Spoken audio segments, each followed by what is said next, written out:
Selamat datang di Gereja Kemuliaan Sion. Sesuai dengan peraturan PSBB pemerintah untuk melakukan stay at home dan work from home dalam mencegah penyebaran virus COVID-19, maka kita saat ini sedang bersama-sama melakukan ibadah online. Adapun ibadah online ini sama sekali tidak mengurangi esensi dan makna ibadah kepada Tuhan yang sebenarnya. Dalam masa-masa ini, gereja ingin memastikan saudara-saudara sekalian dalam kondisi dan keadaan yang baik dan sehat. Untuk itu bagi jemaat yang sakit, membutuhkan bantuan dan topangan doa, silakan menghubungi para leaders atau sekretariat gereja di nomor tertera di layar. Mari kita tetap saling memperhatikan dan menjaga satu sama lain dalam kasih. Bagi saudara yang masih tetap harus beraktivitas di luar rumah, mari biasakan mentaati peraturan jaga jarak dan memakai masker dari pemerintah. Mari terus menjaga imunitas tubuh saudara dengan vitamin, istirahat yang cukup, dan menjaga kebersihan. Mari tetap mengingat bahwa kita semua juga kembali dalam masa puasa dan doa korporat khusus bagi pemulihan bangsa ini. Agar kita semua juga menjaga erat persekutuan kita dalam kasih, mari hadiri acara bertemu setiap Jumat jam 7:30 malam melalui Zoom sambil kita berdoa secara korporat. Mari kita juga saling menguatkan dengan membagikan words of hope kepada sesama jemaat yang membutuhkan agar kita tetap berpengharapan kuat di dalam Tuhan dalam menghadapi masa-masa penuh tantangan ini. Hari Kamis, tanggal 21 Mei 2020, akan diadakan ibadah khusus kenaikan Kristus dengan tema Makna Kenaikan Kristus. Ibadah akan dilayani oleh Pendeta Bunadi Subrata. Berikut adalah tips mengikuti ibadah secara online. Berkumpul bersama keluarga sebagai satu kesatuan. Jangan teralihkan dengan kegiatan lain. Penyembahan adalah aktivitas keluarga. Ikut terlibat dalam pujian dan penyembahan dengan antusias. Mungkin terasa aneh, namun percayalah kuasa Tuhan ada bagi yang membuka hati. Katakan amin, menyembah bersama, dan catat khotbah. Ambil waktu untuk berdoa setelah ibadah selesai. Mari jadikan rumah kita sebagai rumah ibadah. Mari biasakan mengikuti ibadah sampai akhir doa berkat. Selamat beribadah.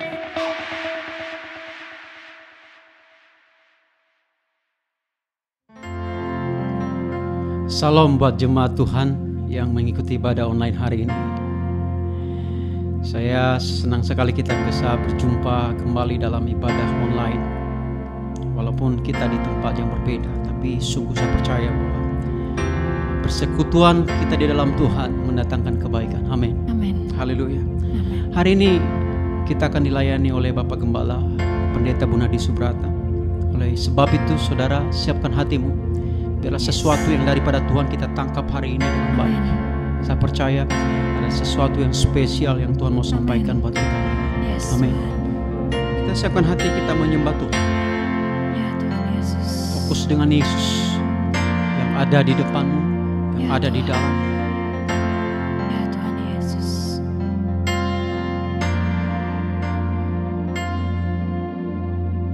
Besar dan ajaiblah karyamu,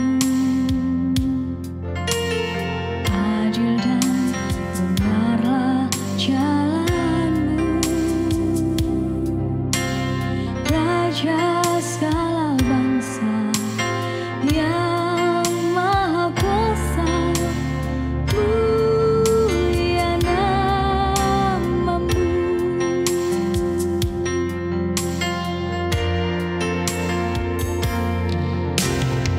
Besar dan ajaiblah karyamu, adil dan benarlah jalanmu, Raja segala bangsa yang maha kuasa, mulia namamu. Layakkah segala bangsa sujud kepadamu,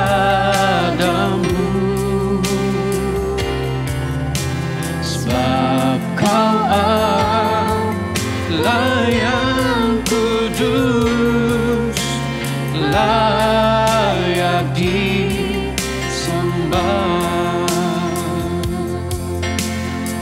Besar dan ajaib, besar dan ajaiblah karyamu, adil dan benarlah jalanmu. Raja segala bangsa yang maha kuasa, mulia namamu. Layaklah, layaklah segala bangsa sujud, sujud kepadamu. Sebab kau Allah yang kudus, layak disembah.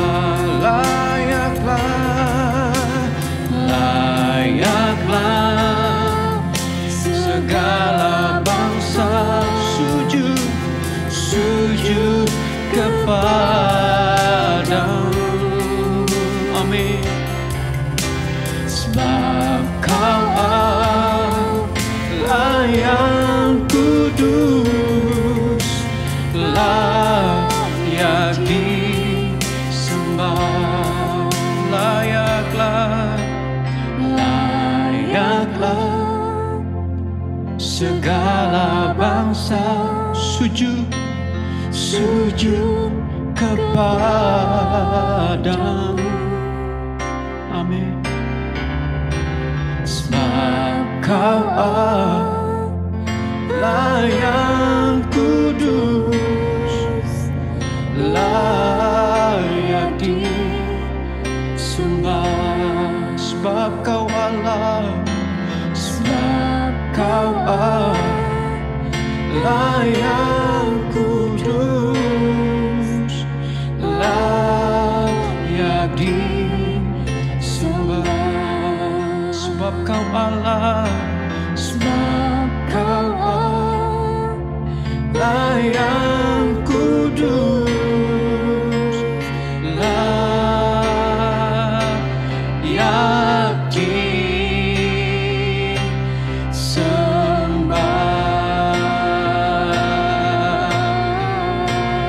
Layak disembah.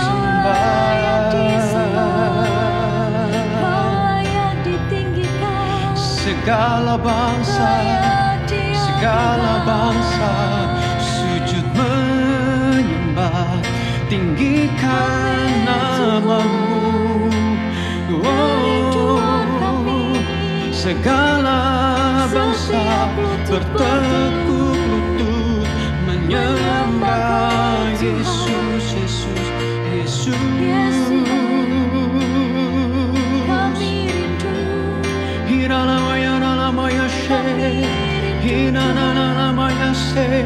Biarlah namamu, biarlah namamu dimuliakan, biarlah nama Yesus ditinggikan. Raja, segala raja, oh, we glorify your name, glorify your name. Hallelujah, you deserve the glory, God.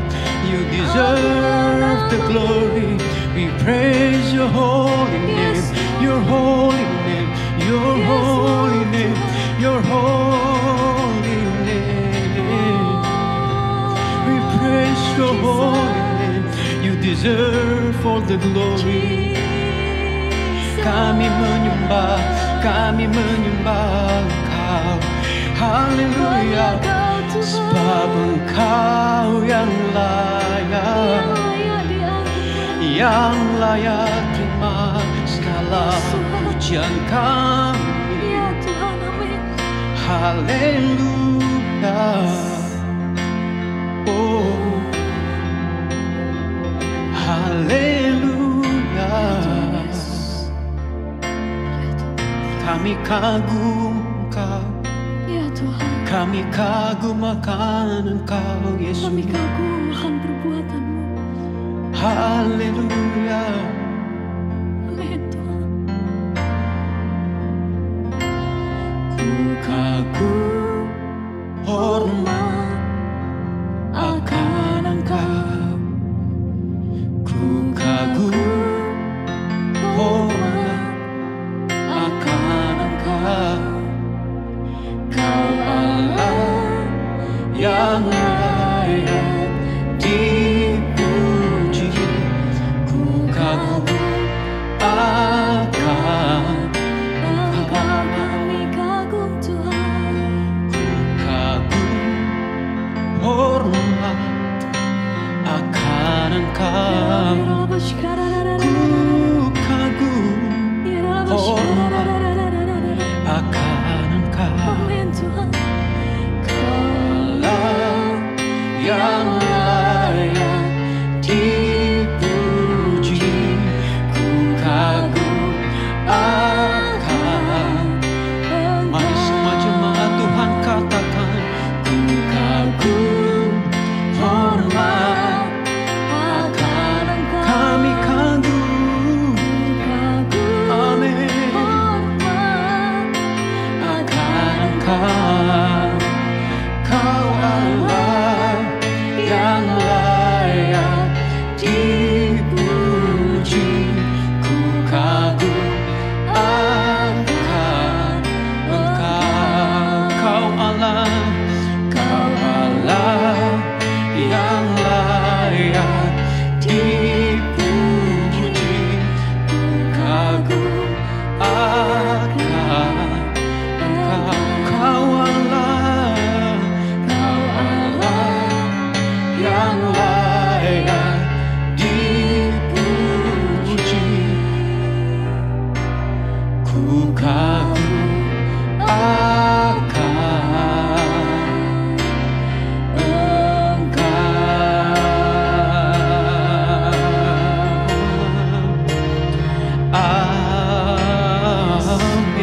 Amin. Segala pujian, segala kemuliaan, segala hormat bagi nama Yesus untuk selama-lamanya. Haleluya. Amin. Shalom, saudara-saudara yang dikasihi Tuhan. Kita berjumpa kembali dalam ibadah online pada hari ini. Saudara-saudara, kalau ada satu hal yang sangat dibutuhkan oleh orang-orang di masa pandemi corona ini, saya kira itu adalah damai sejahtera di pikiran dan di hati kita. Oleh sebab itu pada hari ini saya mau berbicara tentang satu topik tentang damai sejahtera yang saya beri judul khotbah saya, Terimalah Damai Sejahtera Kristus. Saya akan mulai dengan satu cerita. Di sebuah kerajaan ada seorang raja yang mengadakan sayembara lukisan. Mereka minta banyak orang di kerajaannya untuk ikut dalam perlombaan melukis. Dan dia hanya kasih waktu 1 hari untuk melukis dengan topik damai sejahtera. Topiknya adalah damai sejahtera. Dan pada akhirnya hanya 3 orang yang lulus. Dan 3 pelukis itu menghadap raja dan mulai memberikan lukisannya. Pelukis pertama memberikan lukisannya kepada raja. Dalam lukisannya dia melukis sebuah danau yang berwarna biru, begitu bening, dan dikelilingi oleh pohon-pohon yang rindang. Dan di tengah-tengah danau itu ada sebuah perahu dengan seorang yang sedang memancing. Dia berkata kepada raja, inilah damai sejahtera. Kemudian datanglah pelukis kedua, menyampaikan juga lukisannya kepada sang raja. Ternyata dia melukis sebuah gunung yang indah dan ada pesawahan, kemudian juga ada pohon-pohon yang rindang, matahari yang cerah, dan kemudian di satu sudut dia melukis ada 2 orang yang sedang duduk di pohon yang begitu rindang. Dan dia berkata kepada sang raja, inilah damai sejahtera. Kemudian setelah itu datanglah pelukis ketiga. Dia juga menyerahkan lukisannya kepada sang raja. Dan ketika sang raja melihat, ternyata dalam lukisannya dia melukis sebuah laut yang luas, tetapi dengan langit yang berwarna hitam. Karena dia melukis pada waktu itu sedang ada badai. Dia melukis ada petir dan ada ombak yang bergelombang. Dan kemudian di satu sudut dia melukis ada sebuah batu karang. Dan di dalam batu karang itu dia melukis seekor burung yang duduk begitu tenangnya. Dan sang raja kemudian memutuskan, ternyata yang menang adalah pelukis ketiga yang justru melukis badai, tetapi di tengah badai itu ada seekor burung yang begitu tenangnya. Saudara-saudara yang terkasih dalam Tuhan Yesus, banyak orang masih punya pemikiran yang salah tentang damai sejahtera. Mereka pikir hidup dalam damai sejahtera itu kalau hidup saya tidak ada masalah. Itu tidak akan mungkin terjadi di dunia ini. Selalu kita akan menghadapi masalah. Nah, Alkitab mengajarkan saudara-saudara bahwa damai sejahtera yang sejati adalah justru ketenangan batin. Ketenangan batin di tengah badai. Artinya di tengah persoalan, di tengah masalah yang menghimpit kita, hati dan pikiran kita masih terus ada damai sejahtera. Demikian juga pada hari-hari ini, di tengah pandemi corona yang sudah merupakan krisis, bukan hanya krisis kesehatan, tetapi juga krisis ekonomi yang sudah menimbulkan begitu banyak ketakutan. Tuhan ingin kita sebagai anak-anak Tuhan tetap mengalami damai sejahtera, baik dalam pikiran kita maupun di dalam hati kita. Haleluya. Nah, saudara-saudara, pada hari ini saya ingin mengajak kita belajar bersama-sama dua hal. Yang pertama adalah bagaimana kita mengalami damai sejahtera Tuhan. Yang pertama adalah bagaimana kita mengalami damai sejahtera Tuhan. Itu sangat penting di hari-hari ini. Yang kedua adalah menjadi pembawa damai di tengah pandemi corona ini. Dan itu juga merupakan sesuatu yang sangat penting. Nah, kita mau belajar dua hal ini.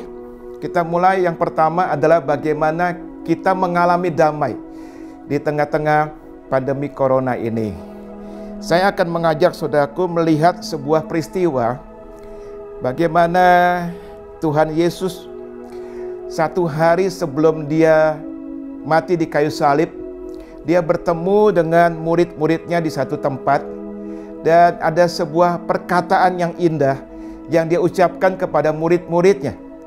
Saya akan bacakan dalam Yohanes pasal 14 ayat yang ke-27. Yohanes 14 ayat yang ke-27, demikianlah firman Tuhan.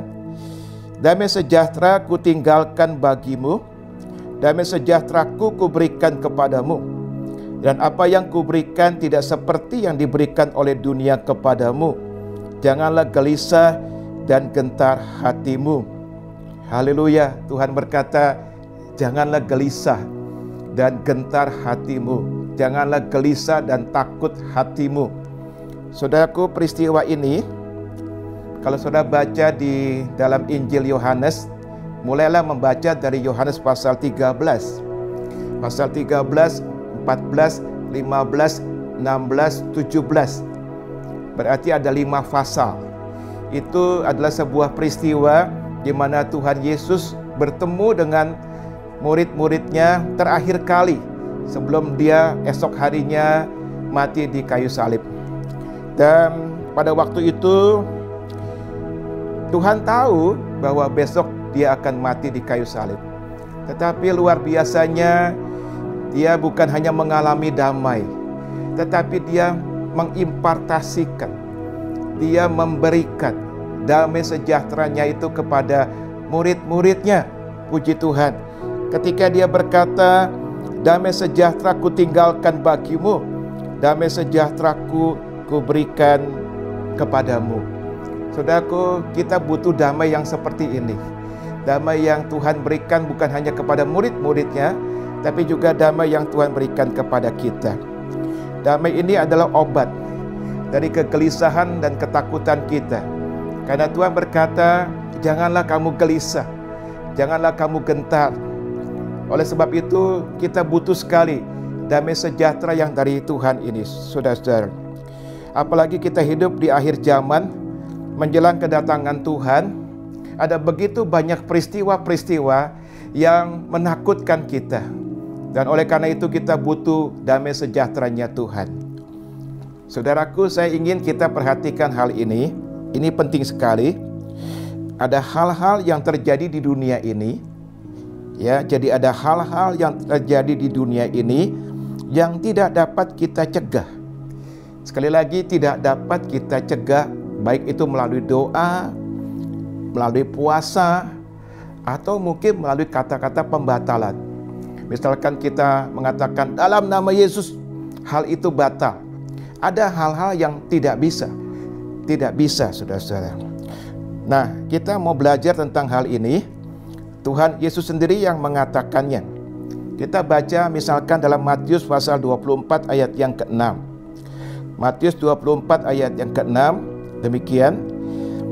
Kamu akan mendengar deru perang atau kabar-kabar tentang perang. Namun berawas-awaslah, jangan kamu gelisah, sebab semuanya itu harus terjadi. Saya ulangi, Tuhan berkata semuanya itu harus terjadi, tetapi itu belum kesudahannya. Saya ingin menekankan kata harus terjadi. Berarti Tuhan sendiri yang mengatakan bahwa hal itu harus terjadi.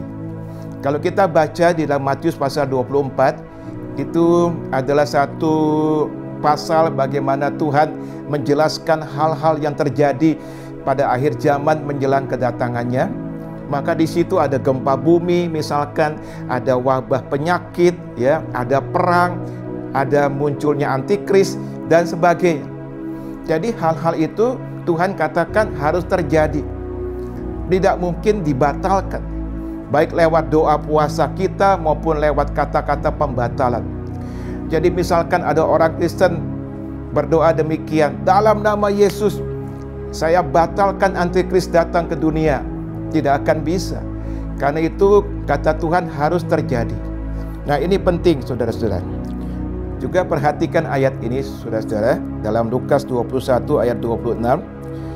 Orang akan mati ketakutan karena kecemasan berhubung dengan segala apa yang menimpa bumi ini, sebab kuasa-kuasa langit akan goncang.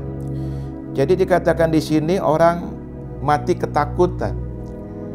Jadi kalau ada orang-orang yang hari-hari ini begitu ketakutan, Alkitab juga sudah mencatat. Karena apa? Karena peristiwa-peristiwa yang terjadi di dunia ini menjelang kedatangan Tuhan Yesus yang kedua kali. Oleh karena itu saudara, sangat kita butuhkan hari-hari ini damai sejahteranya daripada Tuhan. Orang-orang yang tidak berpegangan kuat kepada Tuhan, dia tidak mengalami damai sejahteranya Tuhan, dia tidak akan kuat menghadapi berbagai peristiwa yang akan terjadi ini. Saat ini kita mesti pastikan diri kita, apakah kita sudah berpegangan kuat kepada Tuhan untuk memiliki damai sejahteranya Tuhan. Ada sebuah ayat indah yang saya ingin bacakan untuk saudara-saudara, demikian. Saya ambil dalam Yesaya 40 ayat 31. Yesaya 40 ayat 31. Demikian firman Tuhan. Tetapi orang-orang yang menanti-nantikan Tuhan mendapat kekuatan baru. Mereka seumpama raja wali yang naik terbang dengan kekuatan sayapnya. Mereka berlari dan tidak menjadi lesu. Mereka berjalan dan tidak menjadi lelah. Orang yang menanti-nantikan Tuhan, haleluya, mendapatkan kekuatan baru. Kata menantikan Tuhan itu berarti demikian saudara. Di hadirat Tuhan kita berpegang kuat kepadanya dan menukar kelemahan kita ditukar dengan kekuatan dari Tuhan, atau menukar ketakutan kita ditukar dengan iman yang dari Tuhan. Itu yang terjadi di hadirat Tuhan. Itu arti kata menanti-nantikan Tuhan. Hari-hari ini kita butuh itu. Untuk kita ada di hadirat Tuhan, lalu kita datang kepada Tuhan dan kita menukar segala kelemahan kita tukar dengan kekuatan dari Tuhan. segala kecemasan kita, segala ketakutan kita, kegentaran kita, kita berikan kepada Tuhan, kita tukar dengan iman yang datangnya dari Tuhan. Itu artinya menanti-nantikan Tuhan. Oleh sebab itu, kita harus pastikan hari-hari ini kita berpegang kuat kepada Tuhan. Kita menanti-nantikan Tuhan supaya kita mendapatkan kekuatan yang baru dari Tuhan. Saya mau ngajak kita katakan bersama-sama demikian. Orang yang berpegang kuat kepada Tuhan akan mendapat kekuatan baru. Orang yang berpegang kuat kepada Tuhan akan mendapat kekuatan baru. Mari kita katakan sama-sama dengan suara keras di rumah masing-masing. 2, 3. Orang yang berpegang kuat kepada Tuhan akan mendapat kekuatan baru. Sekali lagi, orang yang berpegang kuat kepada Tuhan akan mendapat kekuatan baru. Haleluya, puji Tuhan. Nah, saudara-saudara, ada 2 hal yang saya mau share bagaimana kita mengalami damai sejahteranya Tuhan. 2 hal ini sangat penting. Kedua hal ini kita bisa lakukan di hadirat Tuhan. Kuncinya adalah di hadirat Tuhan. Hari-hari ini kita harus banyak berada di hadirat Tuhan. Firman Allah berkata, "In your presence is fullness of joy." Di hadirat Tuhan penuh dengan sukacita. Di hadirat Tuhan penuh dengan damai sejahtera. Jadi kuncinya adalah kita ada di hadirat Tuhan. Apa yang kita lakukan di hadirat Tuhan? 2 hal yang saya mau bagi untuk saudara-saudara yang sangat penting. Yang pertama adalah fokus kepada Tuhan dan firman-Nya. Itu yang pertama, fokus kepada Tuhan dan firman-Nya. Yesaya 26 ayat 3. Yesaya 26 ayat 3, demikian firman Tuhan. Yang hatinya teguh, kau jagai dengan damai sejahtera, sebab kepadamulah ia percaya. Saya ulangi, yang hatinya teguh kau jagai dengan damai sejahtera, sebab kepadamulah ia percaya. Dalam bahasa Inggrisnya ditulis perfect peace, artinya damai sejahtera yang sempurna. Jadi orang yang hatinya teguh dijagai dengan damai sejahtera yang sempurna dari Tuhan. Haleluya. Nah, orang yang percaya dan fokus kepada Tuhan dan firman-Nya, makanya sangat penting, di mana akhirnya dia ngalami baik pikiran maupun hatinya dipenuhi dengan damai sejahtera Tuhan yang sempurna. Penting sekali kita fokus. Mari katakan sama-sama, saya fokus. Sekali lagi, fokus. Ya, penting sekali kata fokus. Nah, penjinak singa, kalau sudah perhatikan penjinak singa di sirkus, kenapa dia selain bawa cambuk, dia juga bawa kursi yang ada 4 kaki. Ternyata itu sangat penting, saudara-saudara. Kenapa harus ada kursi? Karena ternyata ketika singa mau menyerang penjinak sirkus itu, dia melihat kursi, dia melihat ada 4 kaki, dia nggak bisa fokus lagi. Karena singa itu hanya bisa melihat kepada satu benda. Tidak bisa 4 benda. Dia lihat ada 4 benda, 4 kaki daripada kursi itu, dia nggak bisa fokus dan kemudian dia menjadi lemah. Jadi penting sekali fokus. Demikian juga manusia. Ingat kisah Petrus? Ya, Petrus ketika itu disuruh Tuhan untuk berjalan di atas air. Dan dia bisa. Kenapa dia bisa? Dia fokus kepada Tuhan. Ketika dia fokus kepada Tuhan, dia mampu berjalan di atas air. Tetapi ketika dia fokus kepada hal yang lain, waktu itu dia merasa ada tiupan angin, dia mulai gelisah, dia mulai takut, dia fokusnya sudah tidak lagi kepada Tuhan. Alkitab mencatat akhirnya dia jatuh dan tenggelam. Penting sekali kita fokus, saudara-saudara. Hari-hari ini, saudara, menurut saya ada 3 virus yang sedang menyerang manusia, termasuk kita. Yang pertama adalah virus corona itu sendiri yang menyerang kita. Yang kedua adalah virus ketakutan. Banyak orang ya dicekam oleh ketakutan yang luar biasa. Tapi yang ketiga yang saya mau juga sampaikan hari ini adalah kita diserang oleh virus pengajaran. Jadi ada 3. Virus corona itu sendiri, virus ketakutan, dan yang ketiga adalah virus pengajaran. Apa maksudnya? Kita diserang oleh pengajaran-pengajaran yang tidak sesuai dengan Alkitab, yang ditularkan lewat medsos dan membuat justru orang jadi ketakutan. Jadi ketakutan, saudara. Dalam minggu ini saja saya ditanyai oleh beberapa orang tentang akhir zaman.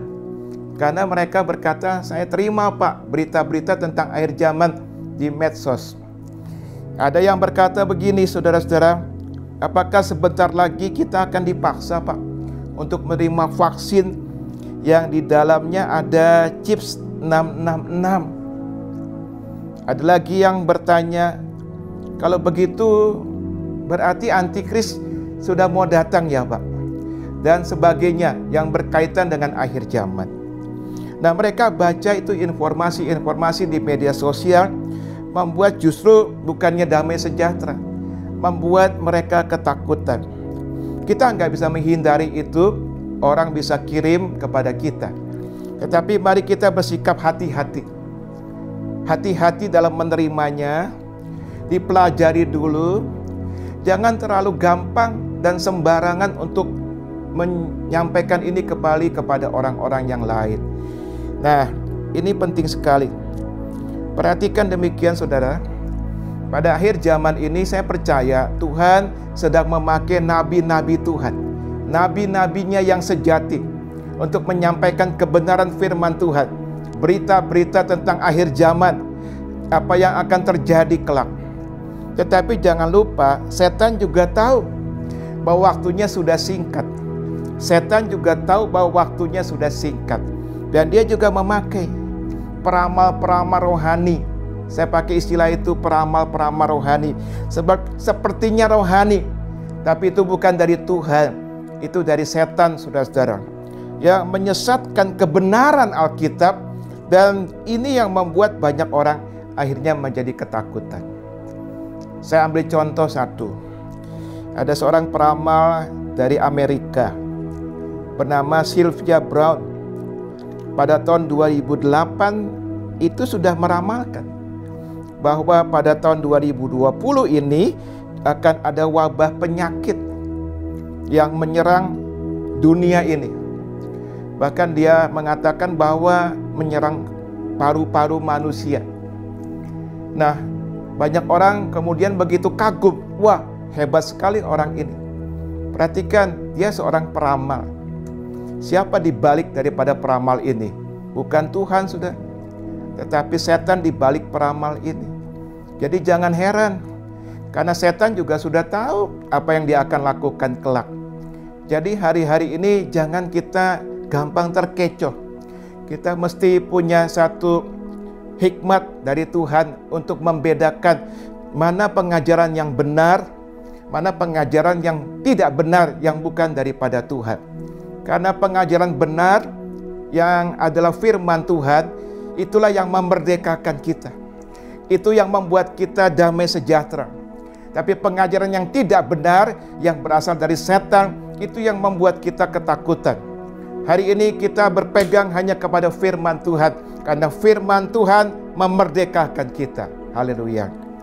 Nah, saudara-saudara, agar tidak bingung, karena begitu banyak kita terima dari media sosial tentang pengajaran akhir zaman, maka saya ingin menyampaikan secara singkat saja garis besar dari urutan-urutan peristiwa akhir zaman yang ada di dalam Alkitab, supaya kita tidak bingung, supaya kita mengerti apa yang Alkitab katakan tentang akhir zaman. Ada, saudaraku, 8 peristiwa yang akan terjadi menjelang Tuhan Yesus datang yang kedua kali. Jadi ada 8 peristiwa itu yang terjadi dan saya coba untuk mengurutkannya. Nah, saya mulai pertama adalah terjadinya kebangunan rohani. Kebangunan rohani yang akan terus berlangsung sampai kepada masa kesusahan. Itu yang pertama. Yang kedua, saudara-saudara, berdirinya bait Allah di Yerusalem. Karena firman Tuhan berkata nanti antikris kalau dia datang, dia muncul dalam dunia, dia bertahta, dia berada di bait Allah. Nah, berarti bait Allahnya harus ada dulu, harus didirikan dulu. Dan sekarang bait Allah itu belum ada. Jadi kita mesti tujukan pandangan kita juga ke Yerusalem, karena di situ harus dibangun bait Allah. Yang ketiga akan ada 7 tahun yang disebut 7 tahun masa antikris, yang dibagi, saudaraku, dalam 3,5 tahun pertama dan 3,5 tahun kedua. Nah, 3,5 tahun pertama disebutnya masa kesusahan, dan 3,5 tahun kedua itu disebutnya masa kesusahan besar. Jadi totalnya ada 7 tahun. Itu yang ketiga. Yang keempat adalah peristiwa pengangkatan. Peristiwa pengangkatan kelompok khusus dari gereja Tuhan. Saya pakai istilah kelompok khusus dari gereja Tuhan. Ada hamba Tuhan lain memakai istilah jemaat anak sulung atau buah sulung dan sebagainya. Itu terjadi di pertengahan 7 tahun. Di pertengahan 7 tahun. Saudara bisa baca dalam Wahyu pasal 12 ayat 1 sampai 5. Jadi ada kelompok khusus yang Tuhan angkat di pertengahan 7 tahun. Berarti orang-orang ini akan ikut 3,5 tahun yang pertama, tapi tidak akan masuk dalam 3,5 tahun yang kedua, karena mereka akan diangkat oleh Tuhan. Tetapi tidak semua orang Kristen akan diangkat. Ada juga orang Kristen yang tidak sungguh-sungguh, yang tidak diangkat, maka mereka akan masuk ke dalam masa kesusahan besar. Oleh sebab itu, makanya hari-hari ini kita harus siap-siap menjadi orang Kristen yang sungguh-sungguh, yang hidup takut akan Tuhan, supaya kita siap untuk diangkat oleh Tuhan. Dan kemudian yang kelima adalah ada peperangan di langit, saudara. Dan kemudian setan dicampakkan ke bumi dan masuk ke dalam tubuh atau dalam diri seseorang, yaitu antikris. Jadi setan itu berwujud manusia, yaitu seorang yang dinamakan antikris. Itu yang kelima. Yang keenam, saudara-saudara, kemudian antikris dibantu oleh nabi palsu. Jadi ada 2, antikris dan nabi palsu, akan memerintah dunia ini selama 3,5 tahun di masa kesusahan besar. Nah, pemberian tanda 66 itu akan dilakukan di masa ini, akan dilakukan pada saat itu, supaya kita mengerti dan tidak bingung. Dan yang ketujuh adalah adanya perang Harmagedon. Itu adanya di ujung sekali sebelum Tuhan Yesus datang yang kedua kali. Dan kemudian yang berikutnya nomor 8 adalah peristiwa Tuhan Yesus datang yang kedua kali.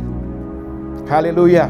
Jadi peristiwa kedatangan Yesus yang kedua kali jangan menjadi satu berita yang menakutkan, satu berita yang mengembirakan kita, bahwa Tuhan Yesus yang kita nantikan itu segera datang kembali ke dalam dunia. Dan ketika Tuhan Yesus datang yang kedua kali, maka antikris dan nabi palsu itu dicampakkan ke dalam lautan api, tapi setan itu diikat, saudara, selama 1000 tahun lamanya. Jadi ada 8 peristiwa yang saya perlu untuk menjelaskan kepada saudara-saudara. Dengan demikian, saudara, yang dekat dengan kita ini adalah peristiwa kebangunan rohani. Gereja perlu mendoakan tentang kebangunan rohani. Tapi sebelum kebangunan rohani itu tiba, gereja juga harus bertobat. Alkitab katakan harus bertobat, artinya kita merendahkan diri. Kita berbalik dari jalan-jalan kita yang salah, jalan kalian kita yang jahat berbalik kepada Tuhan. Haleluya. Supaya akhirnya kita bisa melihat, mengalami kebangunan rohani yang dahsyat yang terjadi di muka bumi ini. Dalam kebangunan rohani ini akan terjadi apa?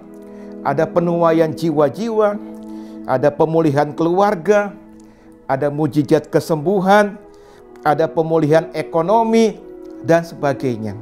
Tetapi yang terpenting dari semuanya itu adalah persiapan menjadikan anak-anak Tuhan menjadi serupa Kristus. Itu yang paling penting dari kebangunan rohani, yaitu persiapan menjadikan anak-anak Tuhan menjadi serupa Kristus. Saya ingin kita katakan hal yang penting ini bersama-sama. Demikian, kebangunan rohani untuk mempersiapkan anak-anak Tuhan menjadi serupa Kristus.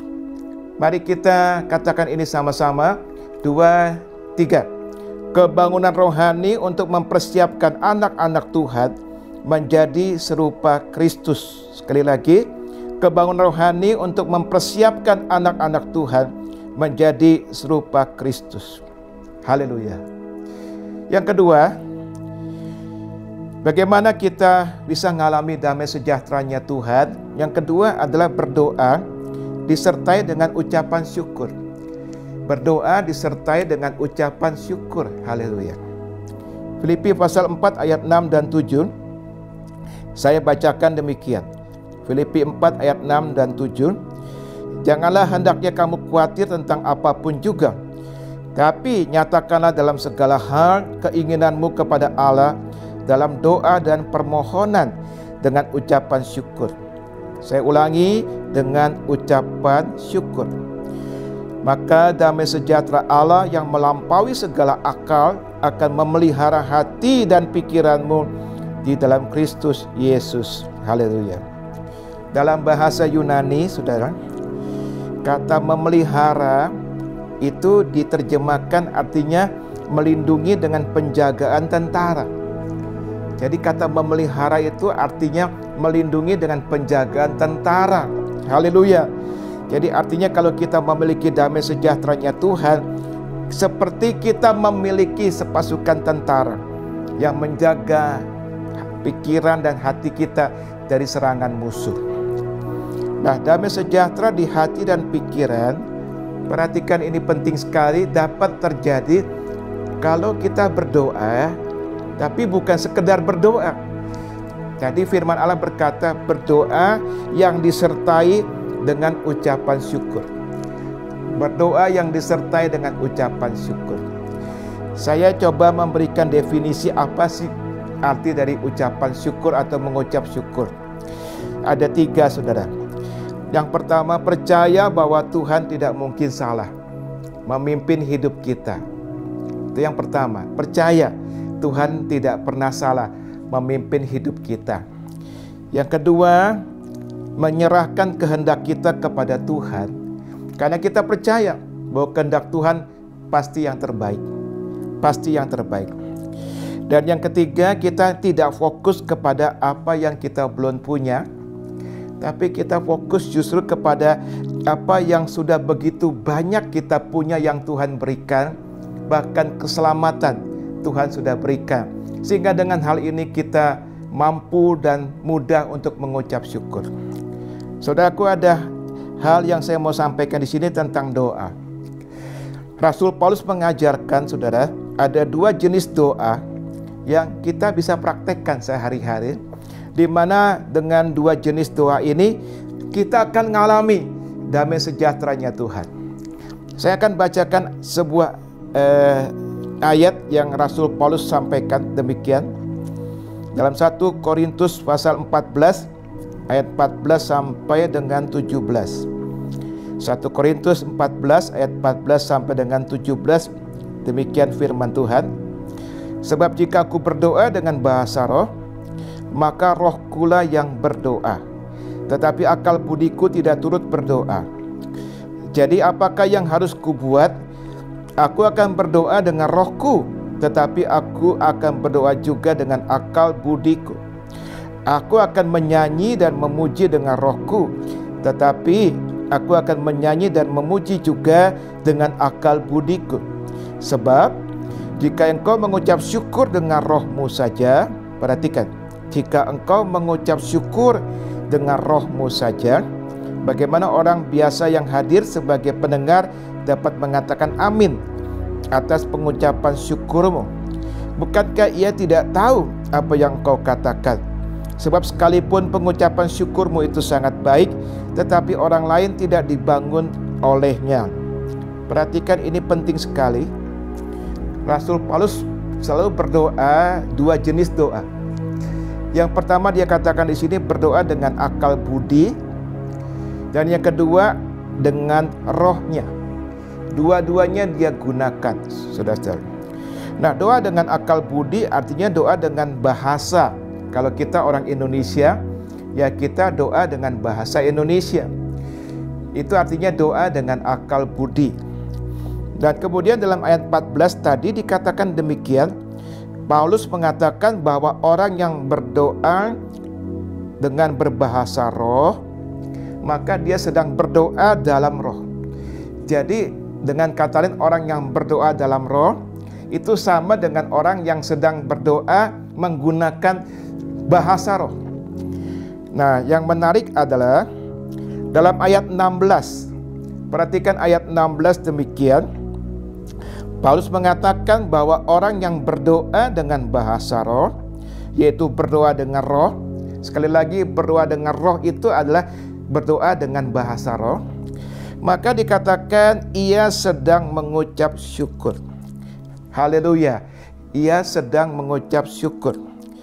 Jadi artinya apabila saudara sedang berdoa dengan menggunakan bahasa roh yang saudara tidak mengerti itu, tetapi di dalam bahasa roh yang saudara sedang gunakan itu, di dalamnya ada unsur mengucap syukur. Makanya cukup sering orang Kristen berkata begini, kenapa ya kalau habis saya berdoa dengan bahasa roh, saya rasa damai. Mungkin dia nggak mengerti, tetapi yang terjadi adalah kenapa? Karena ketika dia berdoa dengan bahasa roh, maka di dalam bahasa rohnya itu ada unsur mengucap syukur. Dan mengucap syukur itulah yang membuat dia merasa damai. Hari ini praktekkan saudaraku dua doa ini. Yang pertama adalah saudara bisa berdoa dengan bahasa Indonesia disertai dengan ucapan syukur. Saudara bersyukur, maka damai sejahtera itu akan mengalir. Yang kedua, saudara juga bisa berbahasa roh. Sama saja, berbahasa roh juga akan mendatangkan damai sejahtera. Kenapa? Karena di dalam bahasa roh itu ada unsur mengucap syukur juga. Mengucap syukur itulah yang mendatangkan damai sejahtera. Saudaraku, di hari-hari pandemi corona ini, saya mendorong saudara-saudaraku yang mendengarkan khotbah saya ini untuk banyak ada di hadirat Tuhan, fokus kepada firman Tuhan, baca firman, renungkan firman, selidiki firman, pelajari firman, perkatakan firman, dan kemudian berdoa. Baik itu doa dengan akal budi, dengan bahasa Indonesia, disertai ucapan syukur, maupun doa dengan bahasa roh.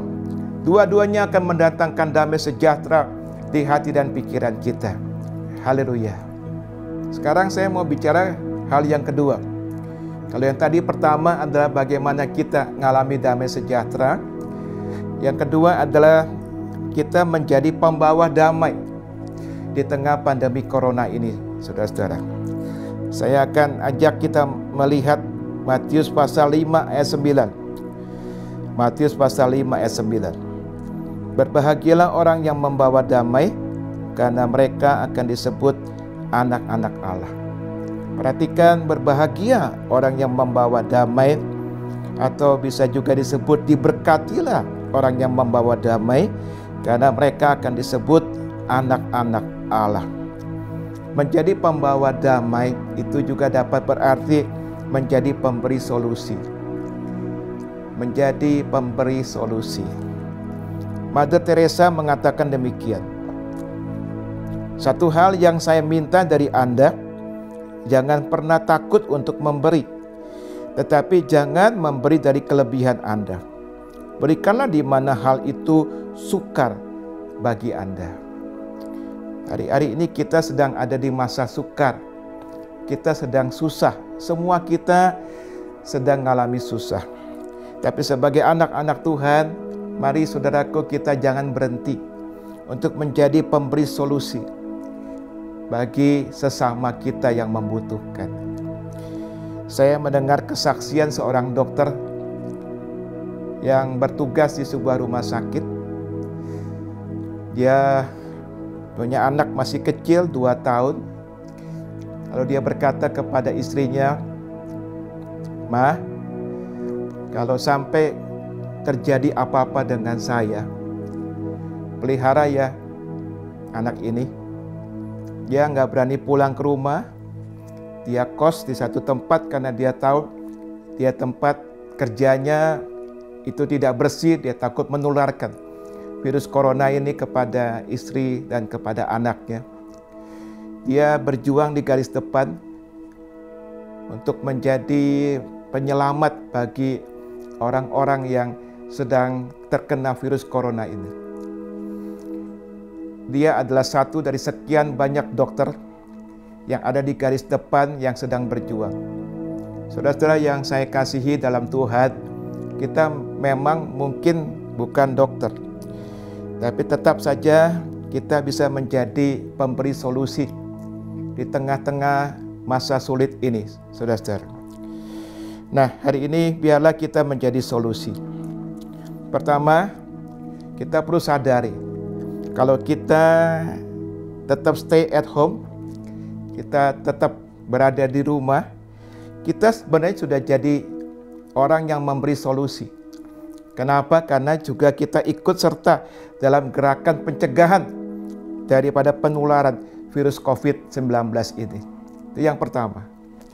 Yang kedua, saudaraku, di rumah kita juga bisa menguatkan orang-orang di sekitar kita dengan gadget kita.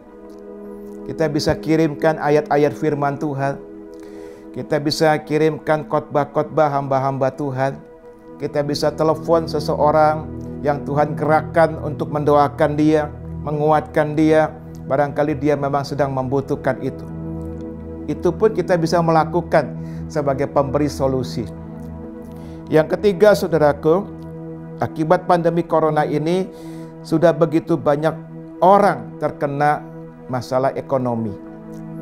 Mereka di PHK, atau kalau nggak di PHK, penghasilan mereka atau pendapatan mereka menurun begitu drastis. Saat ini saja sudah sekitar 2 juta orang di PHK. Saya mendengar ada seorang supir taksi mengatakan begini, "Sekarang ini Pak, dapat 1 orang penumpang saja sehari, itu sudah bagus buat saya." Belum lama ada tukang servis AC saya di rumah menelpon saya, dia menawarkan saya bisa servis AC di rumah saya, dan dia cerita sudah sebulan ini di masa pandemi corona dia gak dapat order sama sekali. Saya memang tidak panggil dia untuk servis AC, tapi saya berkati dia dengan uang.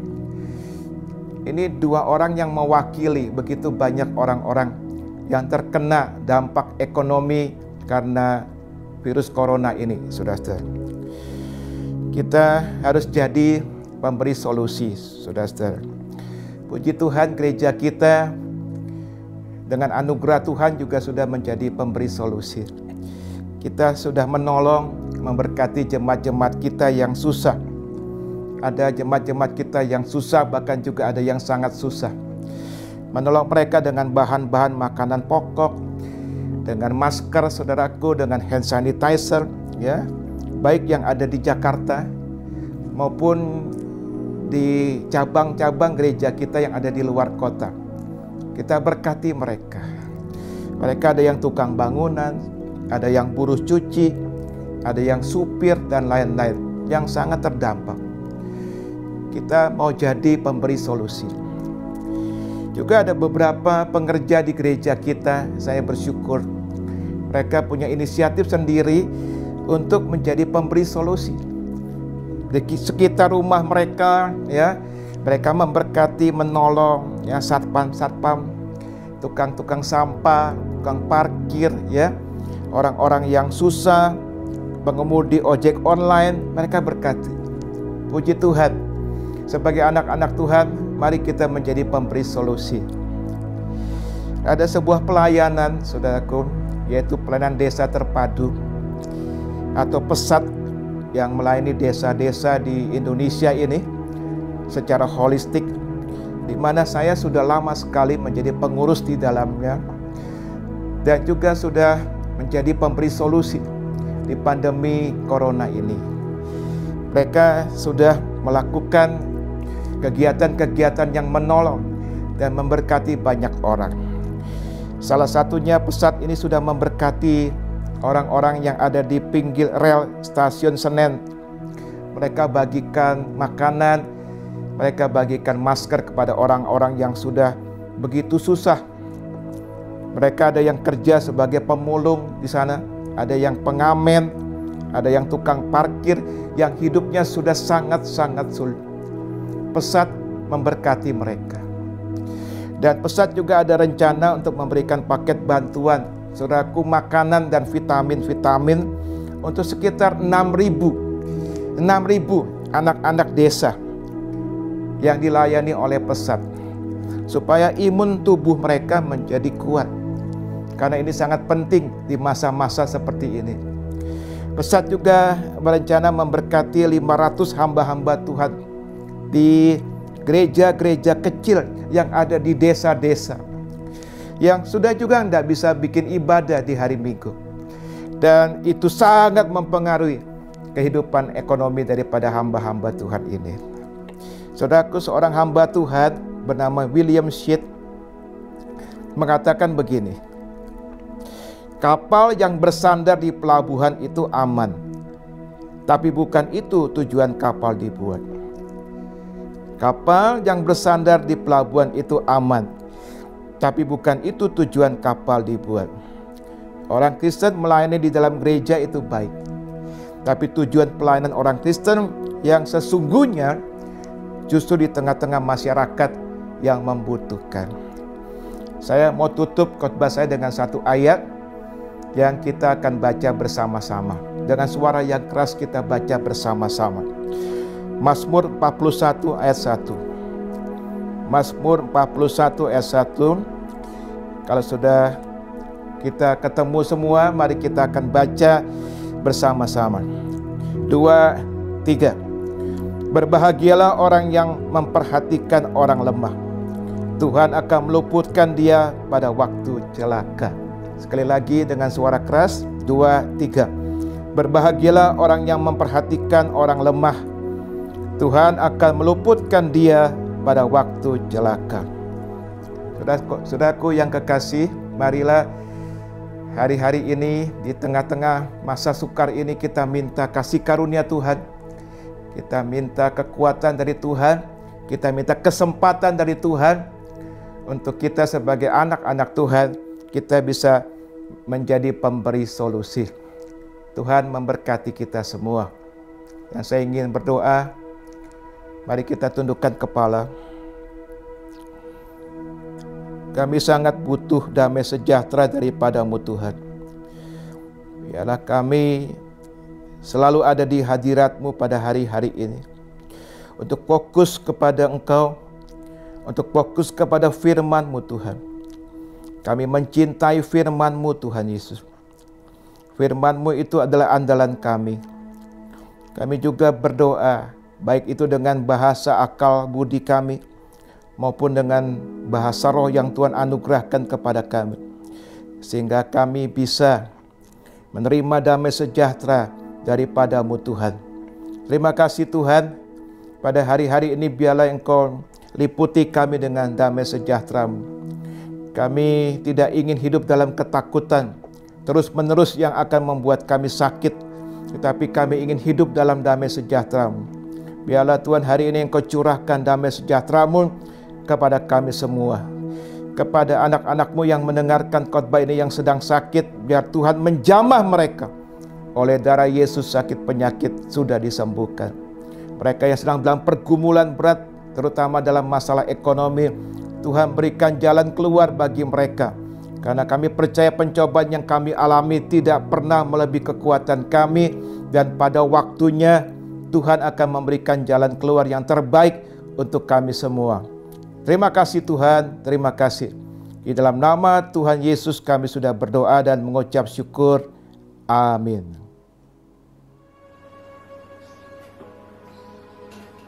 Salam saudaraku yang dikasih Tuhan.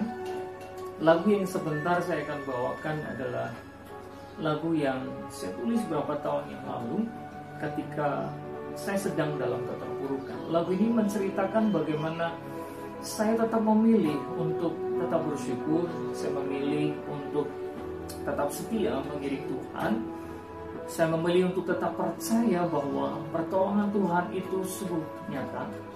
Nah, puji Tuhan saudara, lagu ini betul-betul menjadi sebuah kenyataan dalam hidup saya karena Tuhan telah betul-betul mengubahkan dan memulihkan kehidupan saya.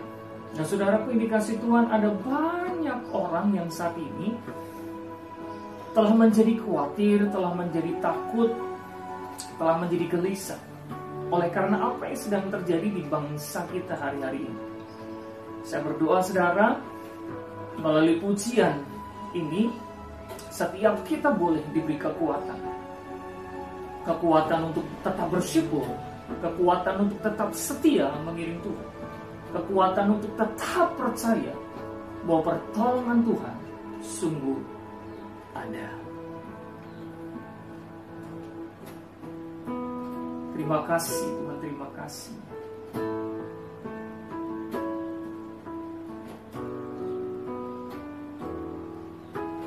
Ku bersyukur atas semua yang terjadi di hidupku.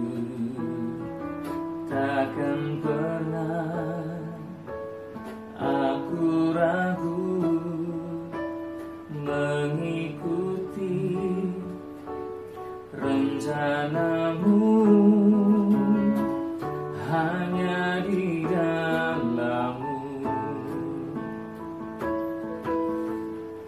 hanya di dalammu aku kuat Yesus, ku percaya anugerahmu pulihkanku. Yesus, ku yakini pertolonganmu ada padaku, aku percaya.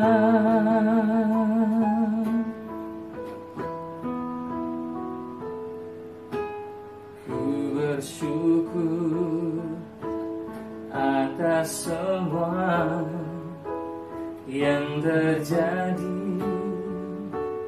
di hidupku.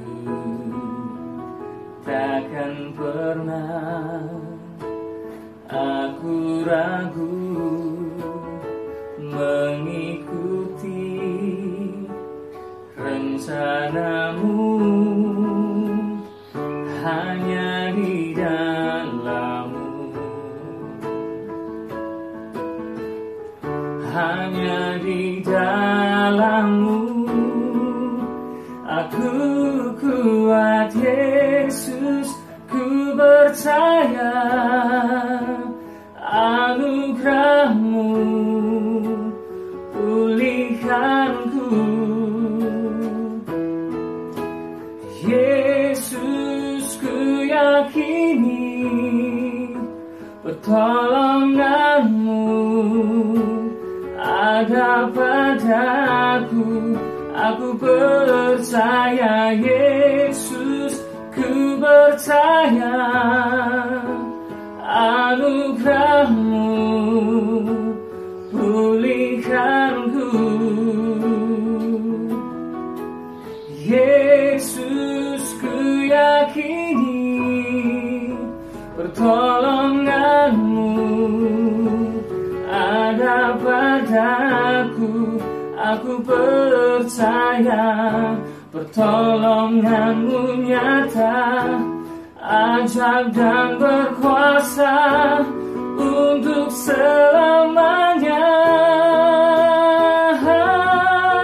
Yesus, ku percaya anugerah-Mu pulihkanku. Yesus, ku yakini pertolongan-Mu ada padaku. Aku percaya Yesus, ku percaya anugerah-Mu pulihkanku. Yesus, ku yakini pertolongan-Mu ada padaku.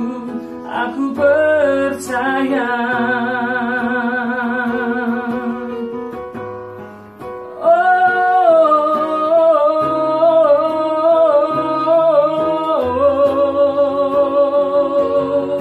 Yesus, ku percaya. Yesus, ku percaya pertolongan-Mu ajaib, pertolongan-Mu nyata bagiku Tuhan, untuk selamanya. Yesus, Yesus, ku percaya anugerah-Mu pulihkanku. Yesus, ku yakini pertolongan-Mu ada padaku. Aku percaya.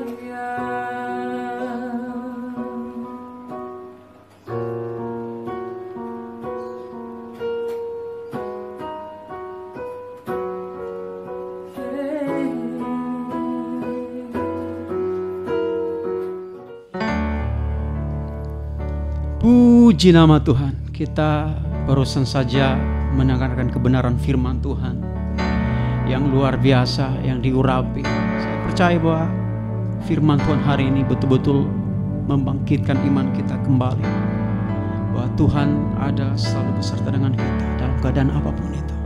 Haleluya. Saya mengajak kita, saudara, terus berdoa untuk negeri ini. Terus mohon belas kasih Tuhan untuk bangsa kita. Saya percaya bahwa ada kuasa di dalam doa korporat. Kita dipanggil untuk berdoa untuk bangsa kita.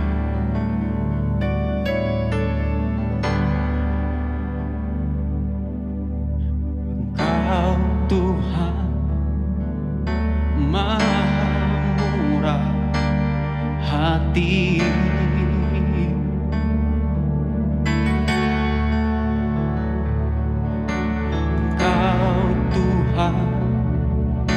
yang Maha Pengampun.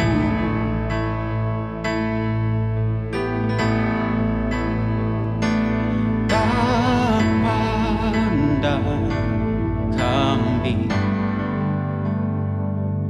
dalam kemarahan-Mu, sebab-Mu Kamu tak untuk selamanya.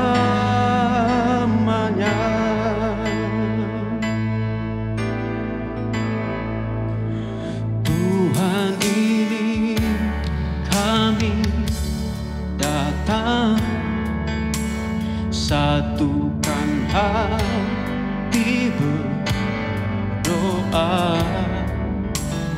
Dengar Tuhan ratap tangis, jeritan hati bangsaku.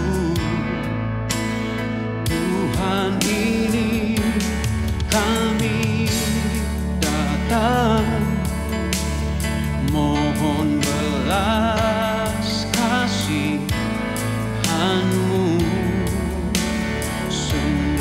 sembuhkanlah, pulihkanlah, lawat Indonesia bagi kemuliaan-Mu.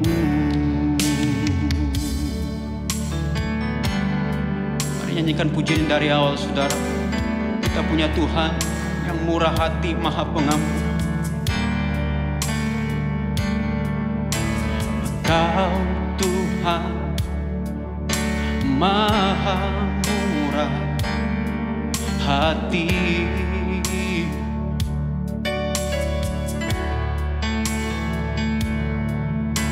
Engkau Tuhan yang maha pengampun.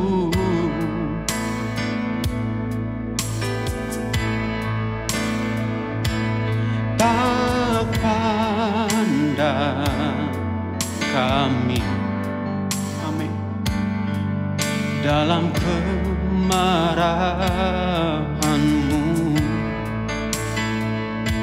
sebab-Mu Kamu tak untuk selamanya.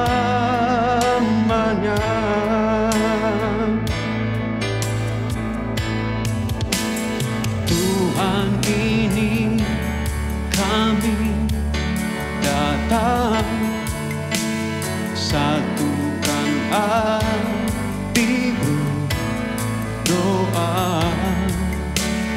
Dengar Tuhan ratap tangis, jeritan hati bangsaku. Tuhan, ini kami datang, mohon belas kasihan-Mu, sembuhkanlah, pulihkanlah, lawat Indonesia bagi kemuliaan-Mu. Mari jemaat Tuhan sama-sama nyanyikan pujian ini. Tuhan, ini kami datang, satukan hati berdoa. Dengar Tuhan ratap tangis, jeritan hati bangsaku. Tuhan, ini kami datang, mohon belas kasihan-Mu, sembuhkanlah, pulihkanlah, lawat Indonesia bagi kemuliaan-Mu.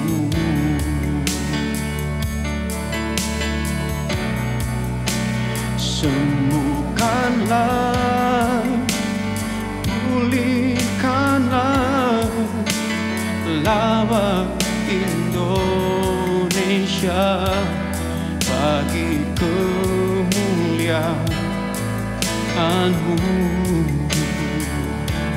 Oh, sembuhkanlah, pulihkanlah, lawat Indonesia bagi kemuliaan-Mu.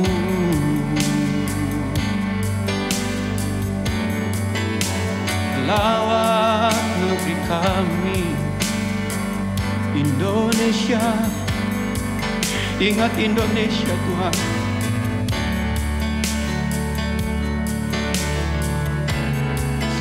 Ingat Indonesia. Oh, ingat Indonesia. butuh uluran tanganmu, butuh uluran tanganmu, butuh belas kasihanmu. Ingat negeri ini, kami tahu negeri ini ada di hatimu. Engkau telah tebus bangsa kami, haleluya.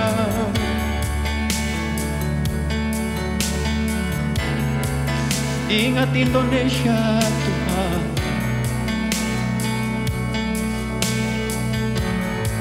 biarlah cintamu, kasihmu melanda bangsa kami. Heal our land, Lord. Heal this nation, Father. Heal our land, Father God. Oh,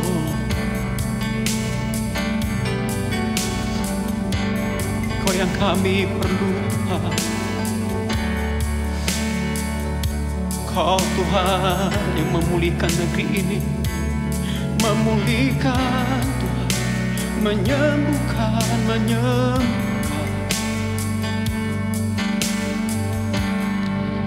kuasa-Mu terlebih besar,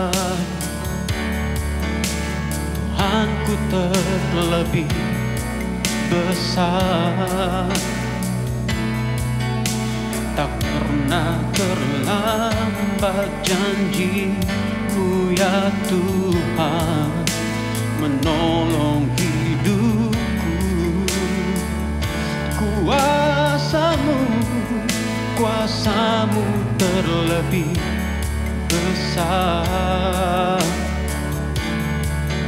Tuhanku terlebih besar. Pernah terlambat janji-Mu ya Tuhan, pulihkan hidupku. Mari jemaat Tuhan sama-sama katakan, kuasa-Mu terlebih besar, Tuhanku terlebih besar. Tak pernah terlambat janji-Mu ya Tuhan, penolong hidupku. Kuasa-Mu terlebih besar, Tuhanku terlebih besar. Pernah terlambat janji-Mu ya Tuhan, pulihkan hidupku.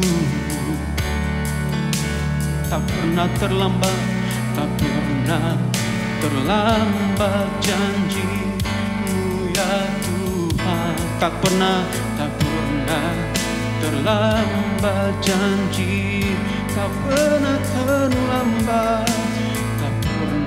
Terlambat janji-Mu ya Tuhan, pulihkan hidupku. Kami percaya Tuhan, kami percaya janji-Mu.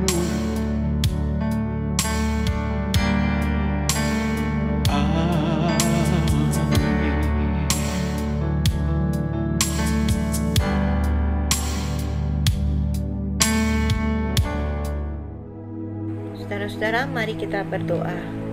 Tuhan, terima kasih kalau siang hari ini kami sudah bisa beribadah online bersama-sama Tuhan.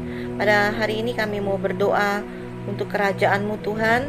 Teringat 40 hari lamanya sebelum Kau naik ke surga, Engkau memberitakan ke kota-kota kerajaan-Mu ya Bapa. Itulah hasrat hatimu, isi hatimu ya Tuhan. Engkau sangat merindukan di bumi terjadi apa yang terjadi di surga. Tuhan, kami berdoa biarlah lewat peristiwa COVID ini Tuhan, bahwa seluruh umat manusia yang pada tengah-tengah saat ini sedang tergantung kepada media sosial, kepada HP Tuhan, biarlah lewat benda kecil ini Tuhan, kerajaan-Mu boleh tersebar Tuhan, lewat pemberitaan secara online. Kami berdoa biar kerajaan-Mu Tuhan diberitakan Tuhan Yesus sampai ke pelosok-pelosok, ke tempat-tempat terpencil sekalipun Tuhan Yesus. Biarlah orang-orang yang belum mendengar tentang nama-Mu, mereka akan mendengar tentang nama-Mu, dan mereka akan bertobat. Dan mereka yang bertobat, sungguh-sungguh bertobat, bukan karena COVID ini, tetapi karena mendengar Injil keselamatan, Injil kerajaan Tuhan Yesus. Terima kasih Bapa, bekerjalah Tuhan, Roh-Mu bekerja luar biasa pada akhir-akhir pada zaman ini. Kami berdoa untuk gereja-Mu Tuhan, biar tetap berdiri tegak Tuhan di tengah badai yang sangat dahsyat ini Tuhan Yesus. Khususnya juga GKS Bapa, kami mau berdoa untuk para jemaat Tuhan, biarlah dengan mereka berada di rumah, jangan sampai mereka tertidur terlena Tuhan rohaninya. Bakar mereka Tuhan Yesus. Ketika nanti kami bisa berkumpul kembali ya Bapa, kami melihat jemaat kami sudah berubah. Mereka adalah jemaat-jemaat yang haus, yang lebih lapar lagi akan firman-Mu, lebih sungguh-sungguh Tuhan. Kami mau berdoa untuk hamba-hamba-Mu di GKS Tuhan, biar tetap Kau pelihara dalam keadaan sehat ya Bapa, seluruh isi keluarga mereka Tuhan. Kami juga berdoa untuk anak remaja dan sekolah minggu Tuhan, biarlah anak-anak ini tidak menjadi malas, tidak menjadi lesu dengan libur panjang ini. Tetapi kami juga berdoa Engkau membuat mereka menyala-nyala Tuhan. Ketika kami nanti akan berkumpul kembali satu saat nanti, kami melihat jemaat GKS Tuhan sudah menjadi jemaat yang lebih menyala-nyala, lebih lapar, lebih haus lagi Tuhan. Tuhan berkati Pak Jokowi, biarlah Tuhan Yesus Engkau beri kekuatan dan berikan hikmat sehingga Pak Jokowi dapat mengatur bangsa ini, baik dalam pengaturan teknis maupun keuangan, sehingga negara kami boleh melewati masa krisis ini Tuhan dengan baik. Juga para menterinya diberi hikmat, sehingga bidang-bidang yang sangat inti Tuhan dapat diatur dengan sedemikian rupa. Kami berdoa untuk bangsa yang masih belum disiplin, biarlah Engkau beri pertobatan Tuhan, sehingga mereka mentaati setiap aturan pemerintah untuk menjaga jarak, untuk menjaga kebersihan Tuhan Yesus. Biarlah negara kami boleh melewati COVID ini tidak terlalu lama waktunya Bapa. Terima kasih Tuhan Yesus, kami mengucap syukur Tuhan, dan perihalalah kami Tuhan, terutama rohani kami Bapa. Biarlah kesempatan dan waktu yang ada ini kami pergunakan sebaik-baiknya untuk membaca firman-Mu, untuk menggali kebenaran firman-Mu. Terima kasih Bapa, berkati seluruh jemaat-Mu, berkati seluruh hamba-hamba-Mu, di dalam nama Tuhan Yesus. Haleluya, amin. Kita sudah sampai di akhir daripada ibadah online hari ini. Mari kita terima berkat Tuhan. Terima kasih Tuhan. Hari ini kami buka hati, kami mengangkat tangan untuk terima berkat Tuhan. Terimalah berkat yang besar dari Allah Bapa, kasih dari Tuhan Yesus, dan persekutuan bersama Roh Kudus menyertai kita semua mulai hari ini sampai selama-lamanya. Haleluya. Amin. Sampai jumpa di ibadah online berikutnya. Tuhan memberkati. Sampai jumpa di ibadah online minggu depan. Selamat hari Minggu. Tuhan Yesus memberkati.